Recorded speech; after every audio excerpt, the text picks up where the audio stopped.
Wow, my mind is blown, and I'm sure yours will be too as you listen along. I have uploaded my book into a tool called Google LM Notebook, and I asked it to create a summary of the book, and it just created this incredible conversation between two people. It's like a mini podcast episode.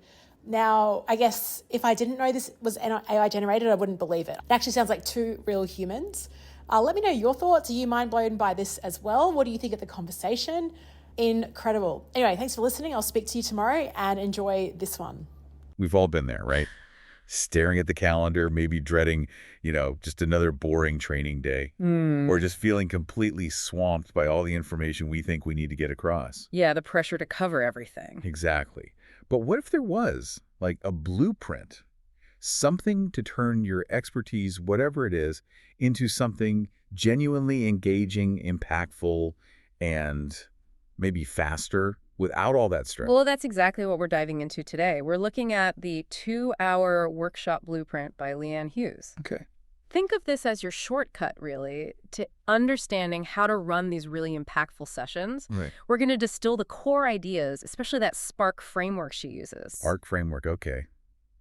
I'm intrigued already. Yeah, it promises some really practical wisdom, stuff that actually works. So the book itself, Yeah.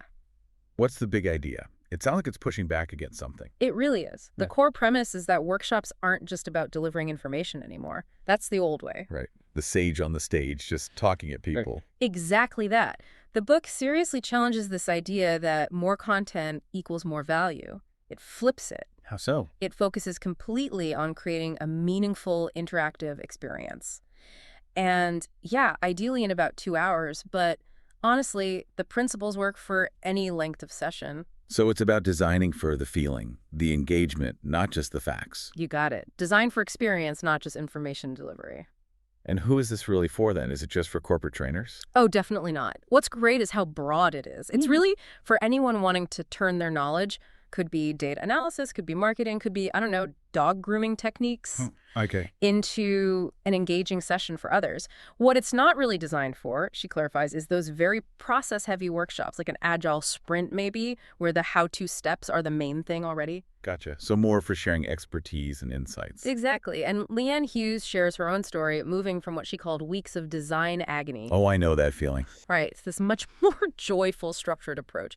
And that shift, that journey, I think that really resonates. We've all felt that agony. Absolutely. So Yeah. that shift from agony to joy, how does that translate into practice? You mentioned the SPARK framework. Yeah. SPARK, that's the blueprint. Mhm. It's designed to be linear, which helps reduce stress. SPARK, setup, power up, activities, review, and keep. Okay, let's unpack that. Setup, what's the key there? Backstage stuff. Totally backstage. S for setup is where you basically become the GPS for your group. The GPS. How do you mean? You define the destination. Where are we actually going in this session? The tool for that is her mini mission statement. You ask yourself, what's genuinely most helpful and valuable for this group right now? So super focused. Super focused. It guides everything else. Then comes P for power up. Okay, power up, getting energized. Exactly. 2 parts here.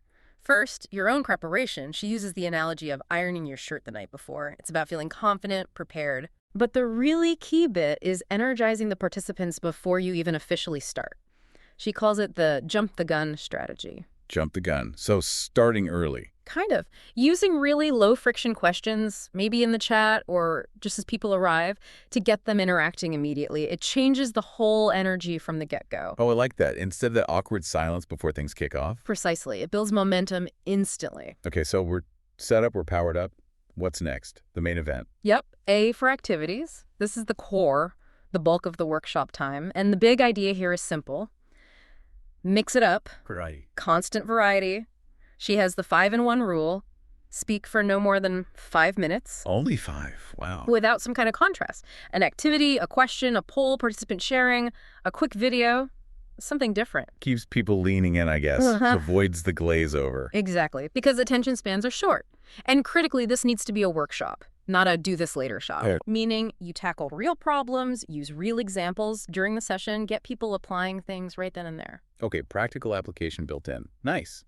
What about R? R is for review. And this is crucial, often skipped, but really shouldn't be. Why is it so important? It leverages the recency effect. People remember best what they just did or heard, so you reinforce the key takeaways. Makes sense. The focus isn't just summarizing, though. It's about inspiring tiny actions. What's one small thing they can do now? And it's also where you address any questions left in the parking lot, questions raised earlier. Like the parking lot. Good way to capture things without getting sidetracked. And she says it's okay to end early. Totally fine. If you've hit your mission accomplished, don't drag it out. Love that permission. Okay, last letter, K. K is for keep. This is also backstage work, mostly done before the workshop. Before. What do you keep before? You plan and ideally prepare your follow-up resources, show notes, links, summaries before the session so you can send them out quickly afterwards. Ah, so the follow-up isn't an afterthought. It isn't at all. Speed matters here. Right. Quick follow-up maintains momentum, reinforces value, and builds trust. Wow, okay. SPARK, set up, power up, activities review, keep. It sounds really practical. It connects the dots. It is. It's designed to be. It feels like a clear path to get those aha moments without just drowning people in slides. It really seems like the recipe to avoid that boring training day we started with. Absolutely. It tackles the big challenges head on. The information overload, the disengagement, frankly, the stress of planning these things. Yeah, the planning stress is real. It turns sharing your expertise from this daunting chore into something efficient, impactful, and, dare I say, enjoyable. Enjoyable workshop design. Yeah. Revolutionary. It can be, and that's why it's such a valuable read, I think. Whether you've done hundreds of workshops or you're just starting, it gives you that structure and confidence. So for everyone listening, maybe the challenge is this. Think about your next presentation, your next meeting where you need to share something. What's one tiny action from this Spark idea you could try?